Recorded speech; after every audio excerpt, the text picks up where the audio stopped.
Right. సరే, ఇంకోటి మెయిన్గా ఆంధ్రప్రదేశ్కి సంబంధించి పెట్టుబడులు ఇవన్నీ కూడా మనం చూస్తూ ఉన్నాం. ఈ గొడవ అంతా కూడా మనం మాట్లాడుకుంటూ వచ్చాము. ప్రజెంట్ ఈ 1.5 ఇయర్లో 70% ఆఫ్ ద పబ్లిక్ సంబంధించినటువంటి ఆస్తులన్నింటినీ కూడా ప్రైవేట్ కంపెనీలకు ఇచ్చారు. ఈవెన్ నిన్న గూగుల్కి సంబంధించి కూడా నిన్న హిందూ సంస్థ, ధార్మిక సంస్థలు మాట్లాడుతున్నాయి. వాటన్నిటికి కూడా సింహాచలం భూములు ఇస్తున్నారని చెప్పేసి కూడా ఒక గొడవ జరుగుతుంది. ఇవన్నీ చూస్తున్నప్పుడు అంటే ప్రభుత్వం ఇక్కడ కంపెనీలు రావడం కోసం ఎన్ని ఇన్సెంటివ్లు అయినా ఎంత అయినా ఇవ్వచ్చు అనేటువంటి ఒక చర్చకు వచ్చేసిందా? ఆయన ఉంటే తెలసారు ఎందుకనో సామెతని రెగ్యులర్గా చెప్తూ ఉంటాయి. సరే, ఇప్పుడు గూగుల్ది ఈ కథలు మనం మొన్న బాగానే విపులీకరించి చెప్పాం. మళ్ళా మనమాట ప్రజలకు అర్థమయ్యే భాషలో చెప్దాం. ఎందుకంటే లోకేష్ గారు ఆక్వా రంగం గురించి ఆస్ట్రేలియాలో ఎరగదీసేస్తున్నారు. ఏం గతంలో సజ్జల మీద ఏడిచారు కదా సకల శాఖ మంత్రి అని. మీరు ఇప్పుడు ఏం సకల శాఖ చీఫ్ మినిస్టర్ అయిపోయారా? మీకు ఆక్వా రంగం మీద అక్కడ ప్రజెంటేషన్ ఇవ్వాల్సిన అవసరం ఏంది లేదా? ఒక హెర్క్యులెన్ టాస్క్ రేపు సిఐ సమ్మిట్కి క్యాబినెట్ మంత్రులందరికీ ఒక్కొక్కడికి ఒక దేశం పంపించాం, ఒక్కొక్కడికి ఒక ఖండం పంపించాం అని ఏదైనా ఎజెండా ఉందా? ఇవాళ మీ నాన్నగారు వెళ్తున్నారు, ఆయన గౌరవ ముఖ్యమంత్రి గారు చంద్రబాబు గారు యూఏఈ, అబుదాబి, దుబాయ్ వెళ్తున్నారు. సంతోషం. దేనికి వెళ్తున్నారు? సిఐ సమ్మిట్లో ఇన్వెస్ట్మెంట్లు పెట్టమని. ప్రజలు మీకు బాగా అర్థం అవ్వాలి కదా. మనం మరీ ఉత్తరాంధ్రలో అంటే మీకు మరీ తీసుకట్టుగా ఉంది, చాలా ఎటకరంగా ఉంది. నేను కారు కొనాలి అని అశోక్ గారు మీకు చెప్పా, సెకండ్ హ్యాండ్ కారు. లేదంటే మీరు నేను నా కారు అమ్ముతున్నాను అన్నారు. ఫస్ట్ థింగ్ మీ దగ్గర ఏ కారు ఉందో నాకు తెలియదు. ఆ సెకండ్ హ్యాండ్ కార్ అయితే నేను కొందాం అనుకుంటున్నా. సరే, సెకండ్ హ్యాండ్ కార్ మీది మర్సిడీస్ అనుకోండి, నా బడ్జెట్కి పర్మిట్ చేస్తుందా? లేదా నేనేం కారు కొనాలో మీకు చెప్పాలి కదా. అంటే ఏంటి అన్న, నేను ఏదైనా మారుతి చిన్న కారు ఈ చిన్న బడ్జెట్లో ఇది కొందాం అనుకుంటున్నాను, అది ఏమైనా ఉంటే నాకు చెప్పన్నాను అనుకోండి, ఇది ఈజీ అవుతుంది. అలా కాకుండా నేను కారు కొంటాను, నేను కారు అమ్ముతాను అన్నదే కాన్సెప్ట్ అనుకోండి. Just like CI summit. Already మీరు దావోస్ వెళ్ళొచ్చారు, ఉట్టి చేత్తో వచ్చారు. లండన్ వెళ్ళారు, ఉట్టి చేత్తో వచ్చారు. అమెరికా వెళ్ళారు, ఉట్టి చేత్తో వచ్చారు. ఇప్పుడు మీ అబ్బాయి ఆస్ట్రేలియాలో ఉన్నాడు, మీరేమో వెళ్తున్నారు. దేనికి? నీ అతనే ఇవ్వడానికి రండి అని. మాకు ఇక్కడ హైటెక్ సిటీ దాటిన తర్వాత శిల్పారామం దాటితే సిఐ ఉంది. మీరు ఆలుతారు కదా, ఎలా అయినా పని చేయాలా? సబాష్. ఒక బ్లాంకెట్ 99 రూపాయలకే లేదా 99 పైసలకే ల్యాండ్ ఇస్తాం. లేదంటే ఫ్రీ కరెంట్. అదాని వాడి పేరు చెప్తే ఎక్కడ వాడి పవర్ స్టేషన్ నుంచి ఈ గూగుల్ డేటా సెంటర్కి ఇవ్వాల్సి వస్తుందని ఆ పేరు దాచి గూగుల్ సెంటర్ అని అమాయకంగా మనల్ని మోసం చేస్తున్నట్టుగా. ఎందుకంటే సింహాచలం భూములు అంటే మా గజపతిరాజు గారికి గవర్నర్ పదవి ఇచ్చారు కాబట్టి, ఆయన రాజకీయాలు మాడకూడదు కాబట్టి, గతంలోనూ వైఎస్ఆర్సీపీ పరంగా ఆయన నోట్లో మట్టి కొట్టారని తెలిసి మాన్సస్ ట్రస్ట్ విషయంలో ఇప్పుడు కూడా అదే మాన్సస్ ట్రస్ట్కి వైఎస్ఆర్సీపీ బదులు తెలుగుదేశం ఒక ఇండైరెక్ట్ వెర్షన్ ఏమన్నా తెరలేపిందా? ఇది ఒక చర్చనీయాంశం అవుతుంటే ఇప్పుడు మీరు వెళ్తున్న దగ్గర మీ నియోతనే అంటే మీరు ఏదైతే ఇక్కడ ఫ్రీ కరెంటో లేదా ఫ్రీ ల్యాండో లేదంటే ఫ్రీ వాటరో నా ఇది సిఐఏ సమిట్లో మేము ఇచ్చే దగ్గర దీనికన్నా ముందు వాళ్ళు ఇన్విటేషన్ ఇవ్వడానికి కూడా మీరు పవర్ పాయింట్ ప్రజెంటేషన్ ఇవ్వడానికి వెళ్తున్నారు కదా. దానికి సిఐఏ సమిట్కి వచ్చి ఆడికి మళ్ళీ హోటల్లో కూర్చోపెట్టి ఆడికి ఆ పప్పానాలు పెట్టి మళ్ళీ మీ సమిట్లో మీరు ప్రజెంటేషన్లు ఇచ్చి ఆడితో ఎంఓఈలు మాకెందుకు? డైరెక్ట్గా ఈ లాజిస్టిక్స్ అక్కడే ఎస్టాబ్లిష్ చేసినప్పుడు ఈ లాజిస్టిక్స్ అక్కడ కన్విన్స్ అయ్యి ఇండియాకి వచ్చి కంపెనీ పెట్టడమే ఉంటుంది. అందుకని ఇంకేముంటుంది? మళ్ళీ ఎంఓయూ కూర్చుని 5 ఏళ్ళ తర్వాత పెడతాం 10 ఏళ్ళ తర్వాత పెడతాం అనుకోదు కదా. ప్రపంచం అంతా చైనా వాడికి అమెరికా వాడు ఎలా తెప్పలు పెడుతున్నాడో తెలుసు, ప్రపంచం అందరికీ రష్యా వాడు ఎలా తెప్పలు పెడుతున్నాడో తెలుసు, రష్యాకి మనం ఎలా బాధపడుతున్నాడో తెలుసు, మన వల్ల అమెరికా వాడు మనకెంత చోట్ల పెడుతున్నాడో తెలుసు. ఇవన్నీ తెలిసిన దగ్గర మోస్ట్ హ్యాపెనింగ్ బిజినెస్ ఎక్కడ? చైనా, అమెరికా, రష్యా అండ్ మా అయితే యూరోప్ దేశాలు, జపాన్. ఇవే కదా సార్ పిండి తెచ్చుకునేవి మనం. మా అయితే కొరియా దేశాలు.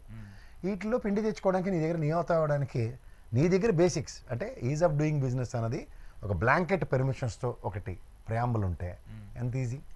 ఇది already failed establishment which has happened in Davos, London and as well as US and ఇప్పుడు రైట్ నౌ ఇన్ ఆస్ట్రేలియా. మళ్ళీ వాళ్ళని పిలిచి తీసుకొచ్చి పప్పనాలు పెట్టి ఇవన్నీ చేస్తుంటే మనకు అంత ఫైనాన్షియల్ సామర్థ్యం ఉందా? ఆల్రెడీ గత ప్రభుత్వం మీ దానికన్నా ఉన్న మీ ప్రభుత్వంతో 33 లక్షల కోట్ల ఒప్పందాలు జరిగి ఉన్నాయి. వాళ్ళతో ఎక్కడైనా రీనెగోషియేషన్కి ఒక క్యాబినెట్ సబ్ కమిటీ కానీ లేదంటే గౌరవ ఐఏఎస్ ఐపీఎస్ల కమిటీ కానీ ఏమైనా ఉండి ఈరోజు దాకా డోర్స్ ఓపెన్ చేసిన ఉదంతో కూడా చెప్పండి. చంద్రబాబు నాయుడు గారు 95లో ముఖ్యమంత్రి అయిన దగ్గర నుంచి ఇప్పటి వరకు కూడా నేను చూసిన ఒక ఆర్టికల్ దాదాపు ఉమ్మడి ఆంధ్రప్రదేశ్కి 52 లక్షల కోట్ల రూపాయలు ఇప్పటి వరకు కంపేర్ చేసుకుంటే 52 లక్షల కోట్ల రూపాయలు పెట్టుబడులు వచ్చినాయి అనుకుంటే. ఇప్పుడు అన్ని కంపెనీలు చూసినా కూడా అంత వాల్యూ లేదని చెప్పేసి చెప్తున్నాను. అంటే ఎంఓయూలు చేసుకున్న వాటి గురించి చెప్తాను నేను. ఎంఓయూలు ఏమో సార్, పేపర్లు గ్రౌండ్ అవ్వాలి కదా, ఈల్డ్ అవ్వాలి. అక్కడ ఉత్తరాంధ్రలో గెలిచిన మా ఎమ్మెల్యే ఒకడు ఉన్నారు, ఆవిడ చెప్పింది కదా, నేను ప్రపంచ దేశాలు అందరితోనూ కలిపి 100 కోట్లు ఇన్వెస్ట్ చేయించడం నాకు ఏమీ కాదు. నెల్లిమర్ల ఎందుకంటే మా వాళ్ళకి తెలిసి ఉత్తరాంధ్ర వాళ్ళు మరి ఏ కంపెనీలు ఏవి ఉద్యోగాలు ఏమైనా అడగాలి కదా, బాధ్యత మన మీద ఉంటుంది కదా. అలా వాడు జొమాటో వాడు కోటేసుకొచ్చి ఏఐ టెక్నాలజీ గురించి చిన్నపిల్లలు చేసి గురువుని తీసి చెప్పాడు కదా, అడేడే ఎక్కడకున్నాడు ఆడపెట్టాడు. ఇప్పుడు ఉదాహరణకి ఆంధ్రప్రదేశ్ రాష్ట్రం ఈ విధంగా చేస్తుందంటే నేను సాఫ్ట్వేర్ మీరు సాఫ్ట్వేరే, మనలాంటి వాళ్ళు అక్కడ యూరోప్లో ఉన్న వాళ్ళని యూఎస్లో ఉన్న వాళ్ళని మనం కన్విన్స్ చేయడం ఎంతసేపు అండి. భారతదేశం ఇన్వెస్ట్మెంట్కి స్వర్గధామం, మ్యానుఫ్యాక్చరింగ్ హబ్స్కి, మ్యాన్ పవర్, నేషనల్ రీసోర్సెస్ ఇలాంటి దగ్గర రైస్ బౌల్ ఆఫ్ ఇండియా ఆంధ్రప్రదేశ్లో స్వర్గధామం. నేను మీరు కన్విన్స్ చేయడం కూడా మ్యాటర్ ఆఫ్ ఫ్యాక్ట్. దానికి ఏం కావాలి? ప్రాపర్ ఇండస్ట్రియల్ పాలసీ ఏదని అడుగుతున్నాం కదా. అదే చూద్దాం మరి సరే కంక్లూడ్ ఇంకా చూస్తూనే ఉన్నాం సార్, చూస్తూనే ఉన్నాం ఈ అరికథలు. అక్కడ మా నెల్లిమర్ల ఎమ్మెల్యే గెలిచారు, ఇటు జొమాటో వాడు కాళ్ళ దగ్గర వేసుకుని డెలివరీలు బాగానే చేస్తున్నాడు, కానీ మా కంపెనీలు మాత్రం గ్రౌండ్ అవ్వలే కదా. ఈ 16 నెలల్లో పెట్టుబడి ఎదురా అంటే వీళ్ళు చెప్పి అరికథలే తప్ప వాస్తవం అయితే శూన్యం. ఒక పిఎఫ్ అకౌంట్ లేదు. నేను కదా మా మిత్రుడు శ్రవణే రైట్ ఇన్ఫర్మేషన్ యాక్ట్లు తీసుకొచ్చాడు. గత 6 నెలలు బట్టి రిజిస్టర్ ఆఫ్ కంపెనీస్లో ఒక రిజిస్టర్ కాలే, నేను క్లాస్ వెరిఫై చేశాను. పిఎఫ్ అకౌంట్ ఒకటి కొత్తది ఓపెన్ అవ్వలే, యాడ్ నుంచి తెచ్చారు వీళ్ళు. రైట్, ఇది ఉద్యోగులకు సంబంధించి ఏమైనా మాట్లాడండి ప్రసాద్ గారు. పాపం వాళ్ళకి డిఏలు రావట్లేదని చెప్పేసి రావు చంద్రబాబు నాయుడు గారిని మీ ప్రభుత్వాలు మార్చుకుంటూ కూర్చోండి. మీకు అదే మీరు 5 ఏళ్ళు ప్రణాళిక వేసుకుని ప్రభుత్వాలు మార్చుకుని కూర్చోండి. మీకు డిఏలు టీఏలు ప్రభుత్వం మార్చామని మేసాలు తిప్పుకొని తిరగడం మీ పని మీరు చేయండి. రాబాయ్ కడుపుకి అన్నం తింటారా, గడి తింటారా? డైరెక్ట్గా అడుగుతున్నా. ఇప్పుడున్న సచివాలయంలో ఒళ్ళొంక 50 టవర్లు కడతాం. ఆఫ్టర్ ఆల్ ఇంకో 2 లక్షల స్క్వేర్ ఫీట్ తెలంగాణకి బాధ్యత లేదా? నేను కడుతున్న ప్రత్యక్ష పరోక్ష పనులకే కదా. ఎందుకు ఈ డబ్బులు ఇలా తగలెడుతున్నారు? ఆ సిఆర్డీలు ఎక్కడి నుంచి పోయినాడు అక్కడ కూర్చొని ఉన్నారు కదా. ఈ బిల్డింగ్ ఇలా కట్టాం, పాస్ సిఆర్డీ కళ్యాణ మండపం ఇస్తాం. మాకేంది సార్ ఈ దరిద్రం అంతా? వీళ్ళ నోరు పెగలంతనమే. ఏమో భాస్కర్ గారు ఒకప్పుడు చీఫ్ సెక్రటరీ ఉన్నప్పుడు 1 మెగావాట్కి ఎంత ఎంప్లాయ్మెంట్ క్రియేట్ చేస్తారంటే నోరు మూసుకుని పోయారు ఫ్యాకర్ వాళ్ళు, గరుడు ఫ్యాకర్ వాళ్ళు. తెలుసా? ఎంప్లాయ్మెంట్ క్రియేషన్ లేదండి. ప్రపంచవ్యాప్తంగా తెలుస్తుంది 2 నుంచి 4 ఎంప్లాయ్మెంట్ 1 మెగావాట్కి క్రియేట్ అవుతుందని. ఇలాంటి విషయాల్లో నాదే మీద చీఫ్ సెక్రటరీదా బాధ్యత? రెవెన్యూ సెక్రటరీకి బాధ్యత లేదు. ల్యాండ్ అలకేట్ చేసి మనడంటే ఇటు తప్పట్లు కొట్టుకుని అలకేట్ చేయకపోతే చెప్పాల్సిన బాధ్యత ఉందా లేదా? వాళ్ళ దగ్గర నుంచి ప్రజల హితం కోరుతూ సార్ సంక్షేమం గత ప్రభుత్వం ఎంత తగలెట్టింది, దానికన్నా ముందు మీరు ఎంత తగలెట్టారు, ఈ రెండింటి కంపారిజన్లో ప్రజలకి ఇది ఇంత వెళ్ళాలి, ఎందుకు వెళ్ళట్లేదు?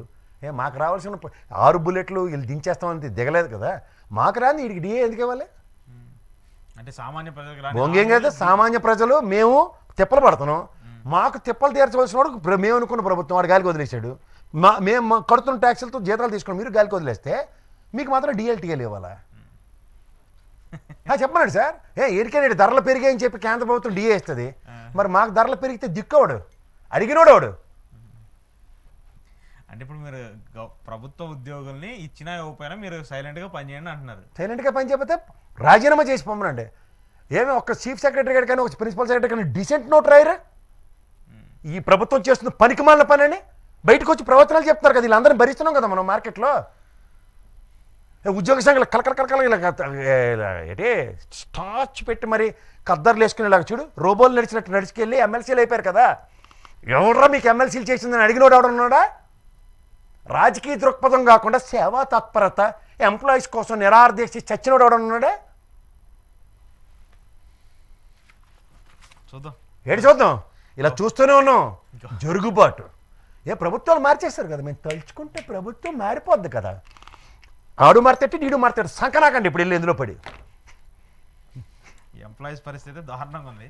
మీరు ఇంకా వాళ్ళని ఇంకా అలానే ఉంటుంది ఇంకా పరిస్థితి ఇంకా దారుణంగా ఉండాలి. అదే కోరుకుంటున్నాను నేను.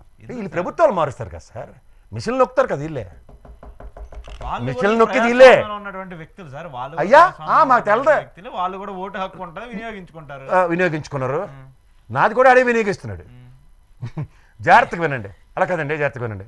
ఒక డిపార్ట్మెంటల్ స్టోర్కి మీరు ప్రభుత్వ ఉద్యోగిగా వచ్చారు. నేను ఒక ముష్టి వల్ల వెళ్ళి నేను కూడా కొనుక్కున్నా. నేను దాన్ని 10 రూపాయలకే కొంటున్నాను, మీరు 10 రూపాయలే కొన్నారు. ఒక వారం రోజులు లేదా నెలలకి అది 15 రూపాయలు అయింది. నేను 15 రూపాయలకు కొన్నా.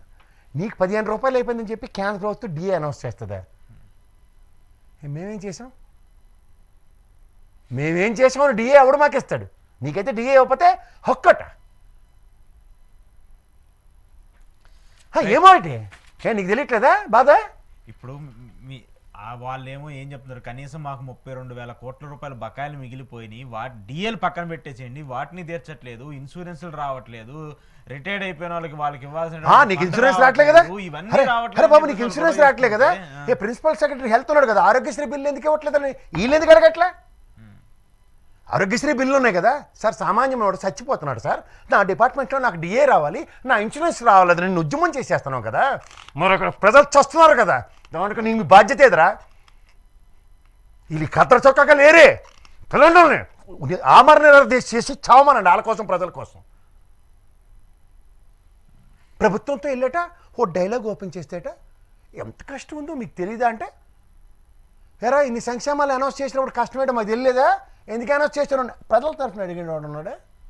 మా అయితే ఏమో జిఏడికి అటాచ్ చేస్తారు, మా అయితే ఇంకటి చేస్తారు డీజీపీ ఆఫీస్లో కూర్చోపెడతారు, లేదంటే ఉద్యోగ విధుల నుంచి సస్పెండ్ చేస్తారు.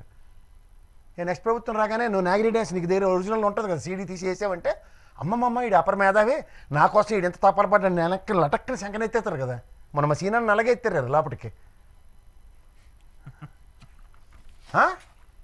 సరే ఏం కష్టంగా ఉందా? లేదు లేదు, ఇన్సూరెన్స్ రాలేదా? మరి మాకు ఆరోగ్యశ్రీ అంటే ఈక్వల్ ఇన్సూరెన్సే కదా. సరే వాళ్ళకి అది దీని గురించి ఆరోగ్య శాఖలో ఎవడన్నా మాట్లాడా? అప్పుడు నేను మాడుతున్నాడు గురించి, అరే నీకు కూడా కష్టం ఉందిరా, రేట్లు పెరిగాయి, నీకు డిఏ రావాలరా, నీకు ఇన్సూరెన్స్ రావాలని ఆడు మాట్లాడ్డా? ఆడికి బాధ్యత లేదు, అప్పనంగా నేను కట్టిన ట్యాక్స్ జీతాలు ఎత్తున్నాడు కదా, నీకు నాకు దిక్కులే, జీతం వస్తుందో లేదు, వాడికి అది డంకా పలస్. కంపల్సరీ 1వ తారీఖు కల్లా జీతాలు రావాల్సిందే.